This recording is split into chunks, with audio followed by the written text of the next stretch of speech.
I'm just gonna save us a bit of time. I know what an iceberg meme is, and I'm gonna assume that 95% or more of the people watching this also know what an iceberg meme is. But if you don't, it's a way of visualizing trivia, theories, and more about a topic, with deeper parts getting progressively more obscure or unknown. Got it? Good. This one is about the Ace Attorney franchise. I will clarify that the origins of the iceberg I'm going through today are a teeny bit complicated. I found a couple icebergs on the internet, and I was hoping to use them, but unfortunately for me, they were mostly just memes and jokes. And that's not a bad thing, and they still are enjoyable to read, but they aren't really good material for a mostly serious video. So I decided to make my own iceberg, adopting some elements from already existing ones and adding some of my own. You can find links to the icebergs I adopted material from in the description, if you want to learn more or just have a laugh. Also, because Ace Attorney is a Japanese franchise, I am going to have to pronounce a few Japanese words today. Apologies in advance if I don't do a good job. And with that said, let's dive in.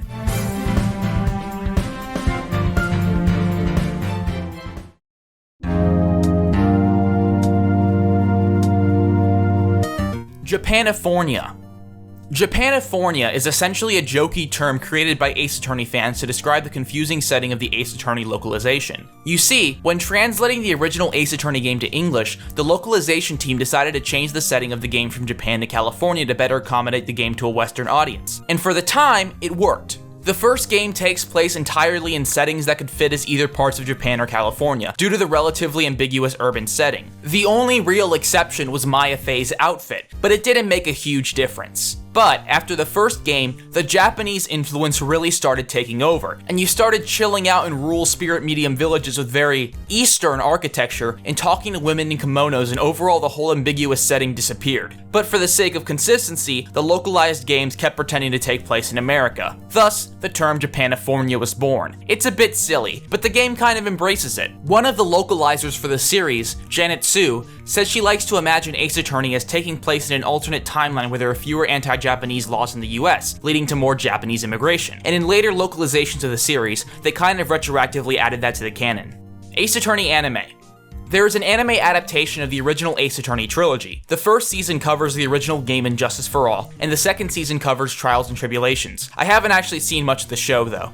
Layton vs. Wright. Professor Layton vs. Phoenix Wright Ace Attorney is a 3DS game that features Phoenix Wright crossing over with the legendary puzzle game figure Professor Layton. In this game, Wright and Layton are transported to a weird fantasy world where people are being put on trial for being witches, and the two have to figure out what's actually going on. It's pretty good.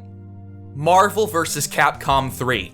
Speaking of versus, I guess, Ultimate Marvel vs. Capcom 3 is a 2011 fighting game that combines properties from the Marvel comics with characters from the many Capcom games. And this time around, that includes our beloved Phoenix Wright, fighting against some of Earth's mightiest heroes. His moveset is hilarious, and he sticks out in such a funny way among the rest of the cast. I just hope he one day can join Smash Bros. Investigations 2: Prosecutor's Path. Ace Attorney Investigations 2 is the sequel to the 2009 spin-off Ace Attorney Investigations Miles Edgeworth. Unfortunately for pretty much everyone outside of Japan, the game never got an international release, and to this day has not been officially translated to any other language. Officially. There's a really well-made fan translation out there of the game that essentially makes it fully playable for anyone who speaks English, as long as they're willing to sail the seas, if you catch my drift. Dai Gyakuten Saiban 1 and 2. Similar to Investigations 2, Dai Gyakuten Saiban 1 and 2 are games from the Ace Attorney series that we outside of Japan never had the pleasure of experiencing for ourselves.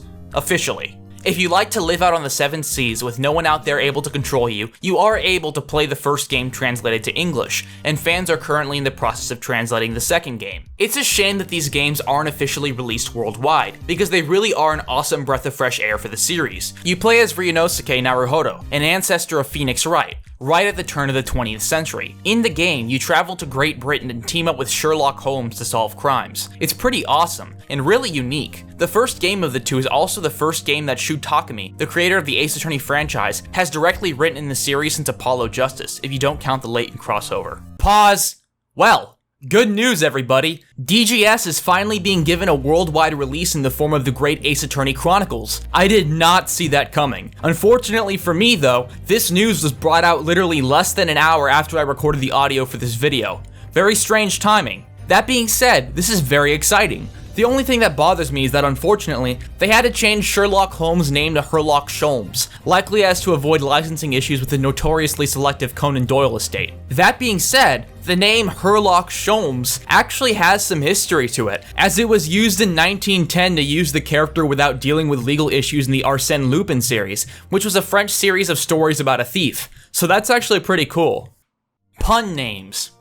Ace Attorney writers tend to not take their characters' names very seriously. It's been pretty much standard in the series to make a lot of jokes when naming them, in all releases. For example, you have Frank Saw It, the first witness you ever cross-examine. Or you have April May and Red White, Penny Nichols. It gets really obvious, especially in Spirit of Justice, because they weren't really making puns this time around, they were just making terms up and kind of making them sound like they originated in a foreign language. I'll be your guide, peace, love, and understanding. Talk about subtlety, or lack thereof. Project Cross Zone 2. Project Cross Zone 2 is a crossover tactical RPG that features characters from all sorts of game franchises all coming together. It's actually pretty overwhelming for me. It includes characters from series like Xenoblade, Fire Emblem, Street Fighter, Yakuza, Tekken, and even Phoenix and Maya from Ace Attorney are thrown into the mix. Very cool. Ghost Trick Phantom Detective. Ghost Trick Phantom Detective is an awesome game directed by our homie Shu Takumi, where you play as a dead guy trying to uncover the secrets of your own mysterious death. And it's great. Fantastic. It's similar to Ace Attorney with the whole puzzle solving and crime thing, but it really is super unique and I never really played anything quite like it. Definitely check it out. Steel Samurai.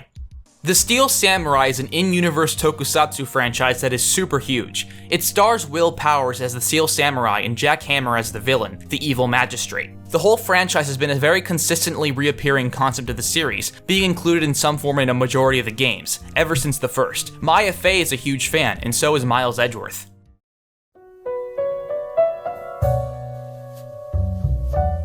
Eat your hamburgers, Apollo. So you know how I talked about the Japanifornia joke in the community? Well, the Eat Your Hamburgers Apollo line comes from a comic satirizing that came out in 2013. It is a comic where Phoenix brings attention to the lovely culture that surrounds him, the lovely culture of West Coast America. Apollo seems to be aware of how weird it all is, but he sits down for a traditional American meal. Phoenix eats what is obviously sushi, but calls it hamburgers. The hamburger line is specifically a joke about how dubs of anime, especially dubs from the 80s and 90s, would often trade out the names of Eastern snacks for Western ones for ease of understanding among Western audiences. I think the most infamous example for me is that one time in Pokemon, where you see Ash, Misty, and Brock eating rice balls, but they seem to call them donuts. The mention of hamburgers specifically is a reference to how in the Japanese release of Ace Attorney, Maya's favorite food is noodles, but in the American version, her favorite food is hamburgers. Even the Ace Attorney Twitter has participated in the joke. Ladder versus stepladder. This refers to a recurring joke that appears in almost every single Ace Attorney game. Ever since the third case of the first game, almost every game has snuck in at least one conversation between two characters about the difference between a ladder and a stepladder. It used to just be Phoenix and Maya, but a lot more characters have argued about it over the years. Almost Christmas. This refers to a super famous line from the first Ace Attorney game. I don't want to go super in depth on the case surrounding it, but essentially the line comes from a realization in the fourth case that put to question the testimony of Larry Butts, who claimed to have heard the gunshot that killed someone. While he heard the gunshot, he was also listening to a radio host saying that it was almost Christmas, which is confusing because the time of death of the victim was Christmas morning. I don't even know for sure why it's such a good meme. There are tons of times where Phoenix points out a contradiction in a witness's testimony, but for some reason this one is such a big deal. But to be fair, for whatever the reason, it's so memorable to me. I forgot a lot of details about the games over the years, but the almost Christmas scene still was so fresh in my mind. Maybe it's because it's a funny response when people wish you a Merry Christmas on Christmas Eve. But fans started posting the screenshot every December 24th, and it became a staple joke among the Ace Attorney community. So much so that the Ace Attorney Twitter does it now. Ace Attorney 1 Unused Sprites. This refers to unused animations that were found in the data for Ace Attorney. For example, you can see here Miles Edgeworth giving a shocked, jumpy reaction, or you can see Larry Butts making a weird face. I don't know what that would be used for. You also have Phoenix Wright showing heart eyes. The accepted theory for this one is that it was intended to be used for the first reaction to meeting April May in the courtroom, but they must have changed the script so he would meet her during the investigation, so it was never used. Cadenza, Orchestra, and Jazz. This refers to music albums that rearrange the music of the earlier Ace Attorney games. The cadenza one is the one I'm least familiar with, and it has remixes of songs from the first game with some vocals. The orchestra one has exclusively orchestrated arrangements, and the jazz one is probably the most well known, with its very popular rendition of Godot's theme music. I actually listened to it while writing this video. You are not a clown. This refers to a meme among Ace Attorney fans and non-fans alike. It's a picture of Miles Edgeworth saying, "You are not a clown, you are the entire circus." Some of you might not know this, but it's actually not an official line from the games or anything. Maybe the UI gives that away. It came from Twitter and quickly started being used as a reaction image all over the internet. The Ace Attorney movie. This refers to a Japanese full-length feature film adaptation of the first Ace Attorney game that came out in 2012. The film was pretty successful, and after reading about it, I kind of want to watch it and see what is and isn't different. But Jesus, 2 hours and 15 minutes? I'm lucky I'm a big fan of the series. Dual Destinies rated M. Every single game in the series that has been rated by the ESRB has been rated T for teens, with the exception of Dual Destinies, which was rated M for mature. And fans have always been confused why. It's not like the game has an appropriate language. I mean, there's no swear words anywhere in the series, except for the very rare damn. Where's that damn fourth Chaos Emerald? It still deals with murders and stuff, but it has the M rating. The two biggest theories I'm familiar with is that the game was either rated M due to its use of explosives or because of some of its late game imagery. The first one theorizes that because the first game of the case involves a courthouse being blown up with a bomb, that it had its rating brought up due to it being more gritty or something. The Boston Marathon bombing was still a recent event at the time, so perhaps the whole concept was deemed too controversial. The other theory is that it was due to some of the darker images used involving Athena and Simon Blackwell's backstory, being a bit bloodier than usual for the series. Eesh. I actually wasn't able to play Dual Destinies for years as a kid, because it was a download-only game and the age I put on my Nintendo account barred me from purchasing it. Very sad. Original GBA versions. Ace Attorney is probably most well known for its releases on the Nintendo DS. In my mind, I tend to think of it as a DS franchise, but my mind is wrong, because the original Ace Attorney trilogy actually was first made on the Game Boy Advance. However, those releases never made it out of Japan, and Phoenix Wright made his worldwide debut on the DS. The games were unchanged for the most part, except for some parts of the UI being put on the bottom screen and the ability to shout into your DS mic when you want to make an objection. Also, the case Rise from the Ashes was made from scratch and put on the first Ace Attorney DS game, with a bunch of new touchscreen mechanics. Soseki Natsume is real. In Dai Gyakuten Saiban 1 and 2, you have to defend a fellow Japanese man living abroad in Britain, named Soseki Natsume. He is kind of an antisocial poet who was sent to Britain to study English literature, but for the most part just hid away in his apartment and avoided interacting with other people until he was accused of attempted murder a few times. Eventually, he returned home after all his British hijinks. I actually didn't know this, I guess because I'm not very cultured, but this character is actually heavily based on a real person, the real Japanese author and poet Soseki Natsume.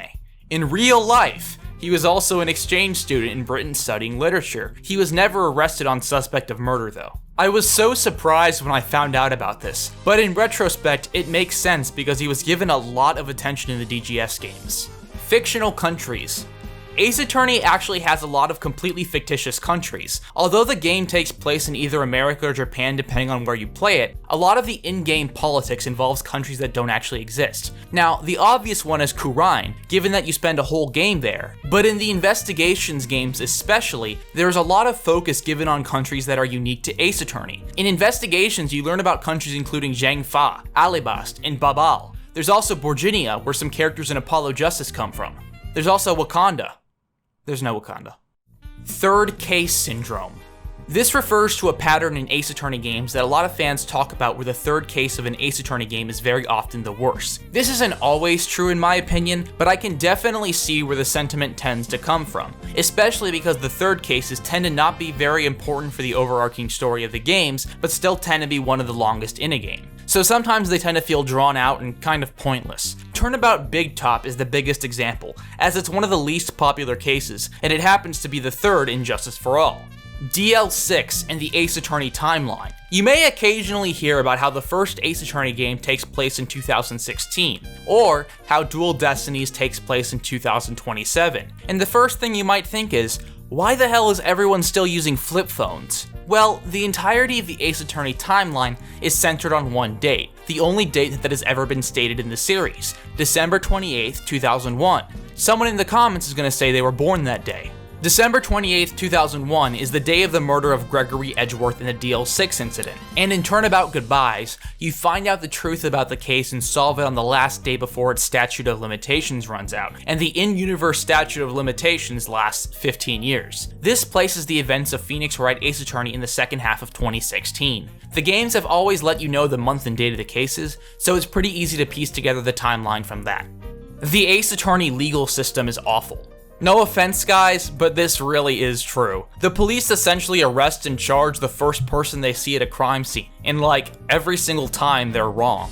The fact that trials need to end within 3 days is ridiculous, especially for cases as complex as Ace Attorney cases. Witnesses like Furio Tigre or Frank Sawit seem to get away with knowingly lying to the court multiple times and almost evade the law without Phoenix Wright. The fact that Phoenix Wright literally has to solve a case in order to get his client a not guilty verdict is like ridiculous. There's no burden of proof on the prosecution essentially. All they need is a witness testimony, pretty much, and the defense literally has to find out and name the actual guilty party in order to get their client off. It's almost dystopian, to be honest. Like, the level of extremity of the legal system in this series is really out there. People have poked fun at it a lot, but one of my favorite examples is how Phoenix straight up picks up and takes evidence from crime scenes and presents them in court. It's really funny, partially because almost every time he's being honest, but the court totally believes him when he could have so easily made a lot of it up. Of course, this all makes sense. Phoenix Wright heroically defending his client and finding out the true culprit of a case is much more entertaining than Phoenix Wright trying to convince the court and judge that his client only killed 4 people because he had a moment of insanity or something.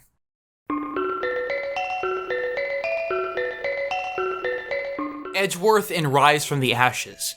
Rise from the Ashes has always been a bit of a controversial case. If you're not aware, the case is the 5th one in the first game. Sort of.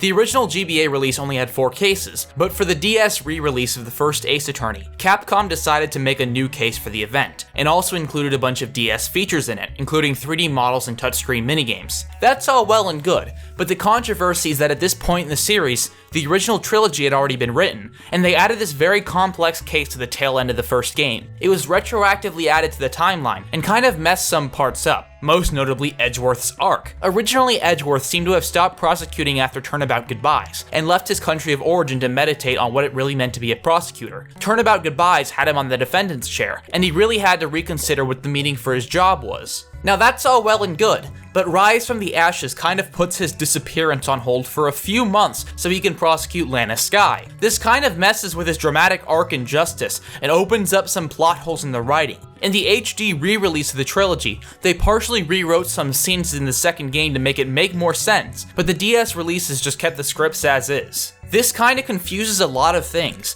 and I kind of wish Rise from the Ashes wasn't really canon or something. It's a fun case with some awesome characters, but it does kind of stick out in the modern trilogy. However, I feel like Ace Attorney devs made up for its lack of impact in the original trilogy by constantly referencing it in later DS games, with characters like Mike Meekins making several cameos and Ema Skye becoming a mainstay Ace Attorney character, so it just kind of exists as a bit of a weird patch in the Ace Attorney timeline. 3-3 was a Justice for All case. Recipe for Turnabout was originally written for Justice for All, but was taken out and repurposed for Trials and Tribulations in order to save cartridge space. This is also why there's a white dove among the pigeons in Vitamin Square, because it's a reference to the Turnabout Big Top case. Game Boy Color. Ace Attorney was originally planned to be put on the Game Boy Color. However, the Game Boy Advance was already well into development, and the team decided to put it on the new hardware. Based on gay manga. First of all, this thumbnail is a meme among Ace Attorney fans because of how weird it is out of context. The thumbnail is for a video about how some Ace Attorney games apparently were partially written with fan service in mind for a lot of yaoi fangirls. When the first Ace Attorney came out, the staff were shocked at how popular Phoenix and Miles were as a fan pairing, and they took their huge yaoi fanbase in mind when making the following games. I should note that I'm not totally sure how true this all is. The video itself says in the description that the whole story is at least partially dramatized, so I couldn't tell you for sure. I mean, one of the original character designers for Ace Attorney was apparently a yaoi fan and actually writes yaoi now. That kind of makes sense in my head, because the Ace Attorney art style always seemed to resemble yaoi a little bit. most notably with a lot of the male characters, who had pretty small heads and broad shoulders by anime conventions, which kind of fits in with a lot of stereotypes about the artwork. Nick Roll.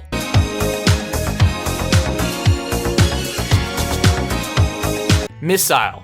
Missile refers to a Shiba Inu police dog you can borrow from Detective Gumshoe in Turnabout Goodbyes. He's one of 3 items you can borrow in order to figure out the case, but he doesn't end up helping you and just ends up eating a bunch of Larry Butts' food. What's unique about him is that he's actually named after a Pomeranian Shu Takumi had, and ended up appearing in a couple other cases. There is also a Pomeranian named Missile in Ghost Trick, also named after Shu's dog.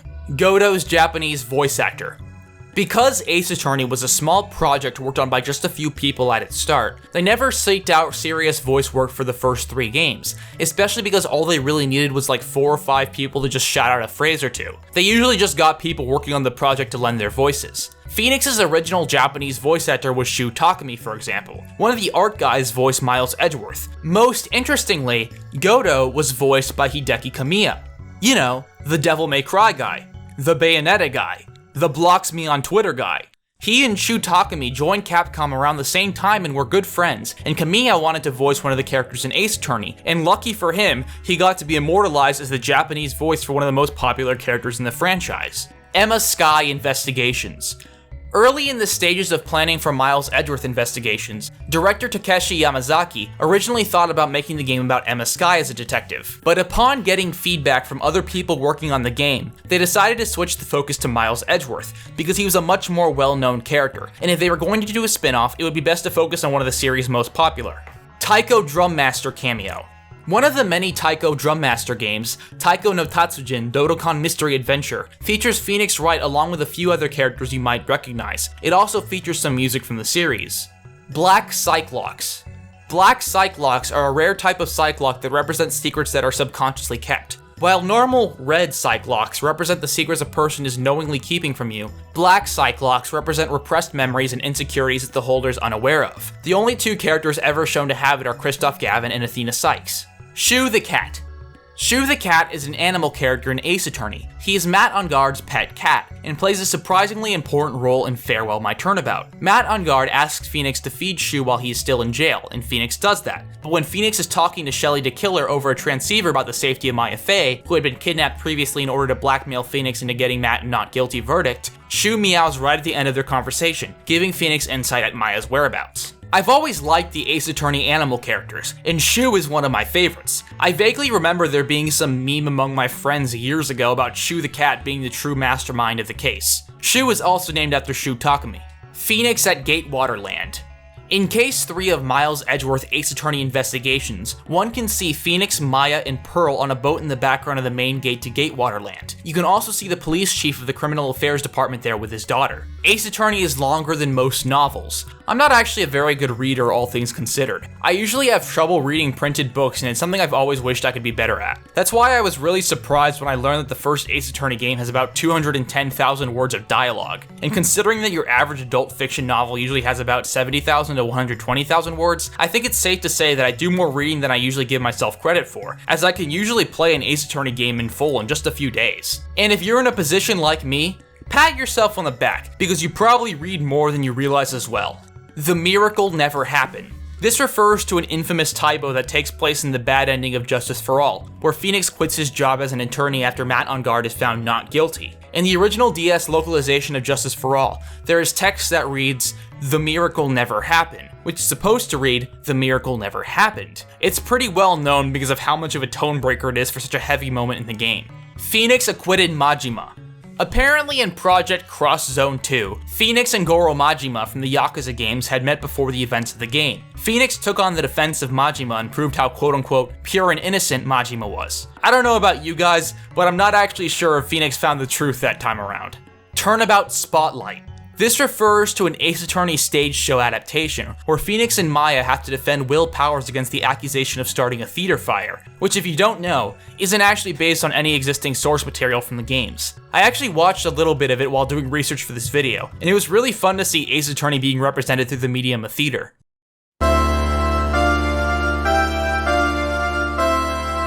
Larry and Bikini. One of the most interesting lines in the third game only shows up if you look for it. Early in Bridge to the Turnabout, you have the opportunity to talk to Larry Butts, or Loris Donim. If you present to him Bikini's profile, he'll tell you that Bikini is his mother, but then he refuses to elaborate. It's a weird moment for sure, and I couldn't even tell you what it means. I mean, at face value, maybe he's just being honest with you, and Bikini really is his mother, but given that they never interact like that and that's the only line regarding it that appears, it's really a questionable moment. It doesn't help that she just seems to be a stranger to everyone else, including Phoenix, who has known Larry since they were little kids. Gyakuten Hanafuda and Gyakuten Saiban Poker. Gyakuten Hanafuda and Gyakuten Saiban Poker are two obscure Ace Attorney mobile games that are based on tabletop card games. You probably know what poker is, but Hanafuda is a Japanese type of playing card. There's actually not much remaining evidence of these games' existences besides a few screenshots, as they both had limited releases. I'm pretty sure they can be considered lost media, even though there's probably people still out there with copies.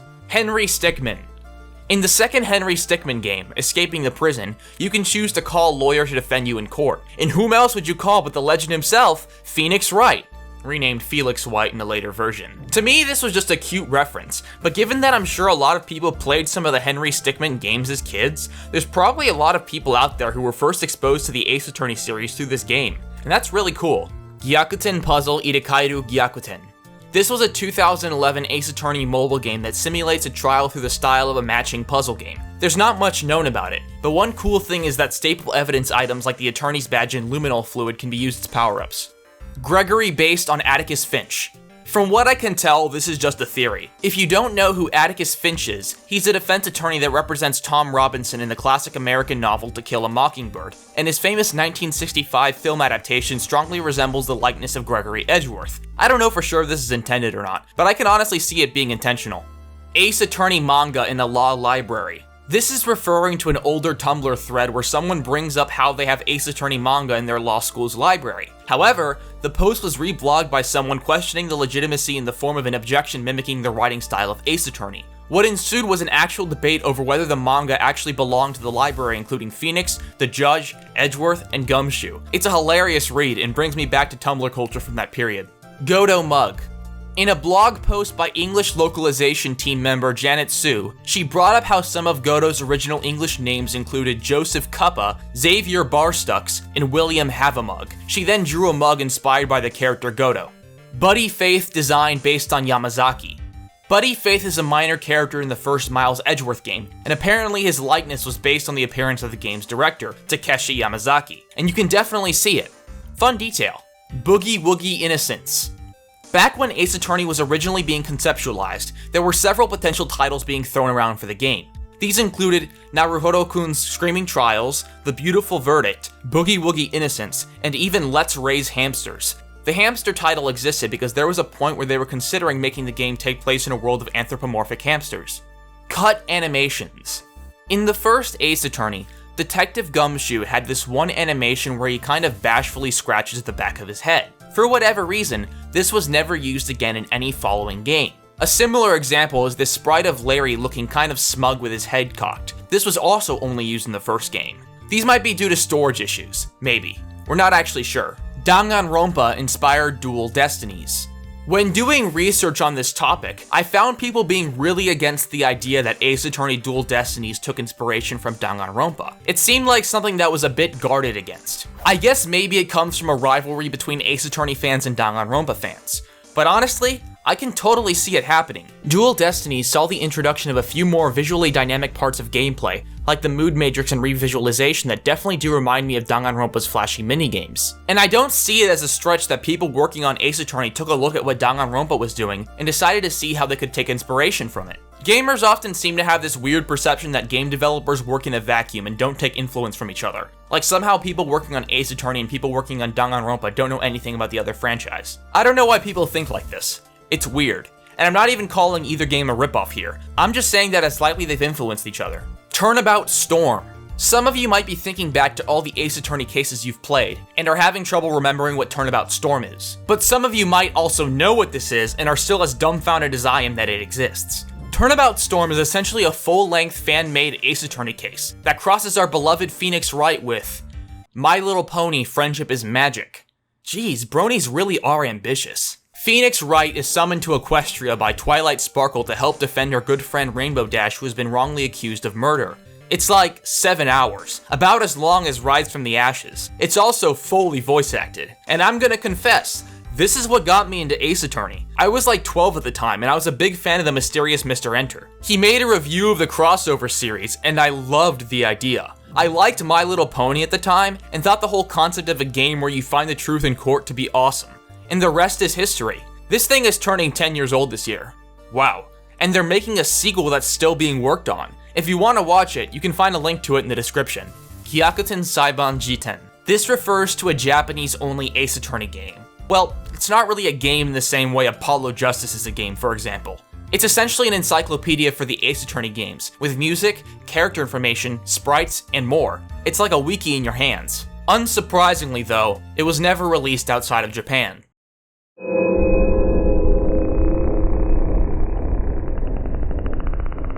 Furio Tigre is Phoenix's dad. Get ready for a lot of joke theories. This theory suggests that Phoenix Wright and Furio Tigre, the character from Recipe for Turnabout, are related. I don't think that's true. They never recognize each other or anything, and they don't really look much alike, save for their similar hairstyles. This is just a meme though, so perhaps I shouldn't really think about it too much. Fake Shu Takumi interview. This refers to an occasionally cited interview with the series director Shu Takumi about whether or not Phoenix and Miles were meant to be a couple. He said no, but kind of playfully considered the idea. He also brought up how if he was to bring romance into Ace Attorney, he would likely pair Phoenix and Maya together. Apparently, the source for this interview isn't known, and a lot of people question its legitimacy. But I'm sure it has caused a lot of rumors surrounding the intended shipping dynamics of the series or lack thereof regardless. Ace Attorney and Ghost Trick are in the same universe. You know, I almost immediately discredited this theory, but there's a bit more to it than you might think. Although Ace Attorney and Ghost Trick do share some elements and there are a couple Ace Attorney references in Ghost Trick, at face value they do seem like different games in different worlds. Shu Takumi himself says that. But he did also say he wouldn't be against the two series having a crossover. One idea he just came up with in an interview was Phoenix being killed and Sissel prosecuting his killer. That being said, if something like this did happen, it would very likely be a Layton kind of situation. It's not canon to the actual story of Ace Attorney. Real-life cross-examination of parrots. Now, the famous cross-examination of Polly in Turnabout Goodbyes is one of the most cited examples of Ace Attorney's silly writing, but parrots being used as witnesses might not be as crazy as you think. It's actually been done. It's certainly rare, and I would imagine that the amount of credence a court of law can really give a parrot's testimony would be up for a lot of debate, but there have been several news stories about it happening, though we Ace Attorney fans obviously are quick to make ourselves known on those videos. Godot couldn't see red white. I'll admit that I actually laughed audibly when I first read this. It's a fantastic joke and callback. If you don't know, Godot's vision is messed up, and that's why he wears the visor of his. But even with his visor, there are still things he cannot see. For example, he's incapable of seeing red on a white background, so when he submits a blood-stained apron in Recipe for Turnabout, he doesn't even know there's blood on it. And later on in the game, you realize how important that detail becomes. Red White is one of the first villains in the Ace Attorney series, and one of the more obvious early examples of a character with a pun name. The joke, if you haven't caught up yet, is that if Godot and Red White were to ever meet, Godot wouldn't be able to see him because of his vision problems. Hot clown agenda. I'm stumped on this one. Perhaps there is an agenda within Ace Attorney to make people like clowns more, or maybe it just refers to the strategy Geiru Tornado used when testifying in Case 4 of Spirit of Justice, where she pretended to be a lovable, attractive ditzy clown in order to avoid suspicion. That's my best guess. It likely isn't about Mo, because that guy is not really that attractive. Spirit of Justice is imperialist propaganda. This is just a meme theory. It pretty much just pokes fun at how in Ace Attorney 6, Phoenix Wright essentially flew to a foreign country and quickly interrupted one of their trials and started telling them that their way of doing things was all wrong, with no respect for their culture or practices. I don't think that this should be really seen as that serious of a theory. I mean, first of all, the whole Defense Culpability Act thing, which would charge attorneys as well as defendants if they are found guilty, was highly controversial within the country, and there was already a major resistance movement going on. It's not like he was really saying stuff everyone disagreed with by barging into their courts and acting as a defense attorney. But even with that being said, Ace Attorney Spirit of Justice isn't really supposed to have a super serious depiction of legal or political struggle. That's not a bad thing, but it's not like the creators made the game as a serious critique of the legal system of any country. I mean, all things considered, Kurain's legal system is awful, but it's not like Japanifornia's legal system is that good either. So yeah, furry fan game. It appears we've saved the best for last. This refers to Gyakushan Saihanari, a mysterious, mostly lost Ace Attorney fan game that features furry characters. Yeah, I know. And this wasn't like an extremely amateur project either. It had original composed music and unique animations. The wolf version of Phoenix Wright honestly looks great. However, there are no copies of the game up for download, and it's unclear if it was just a demo or not. It's considered lost media. Interestingly enough, this was made in 2003. Like, pre-Trials and Tribulations. We're dealing with ancient furry history. I really hope we one day find a way to play this game, because I am honestly so curious to learn more about it. It's such a weird thing that exists, and I would love to play it. Hey, you made it to the end. Thank you so much for watching. This video was a ton of fun to write and do research on. It actually prompted me to get back into the series, and I ended up playing a whole bunch of games of Ace Attorney to get my inspiration flowing. Feel free to discuss other facts about Ace Attorney in the comments. It's a huge, awesome series with years of history and a lot of trivia, so I couldn't go over everything. And with that said, I'll see you guys around.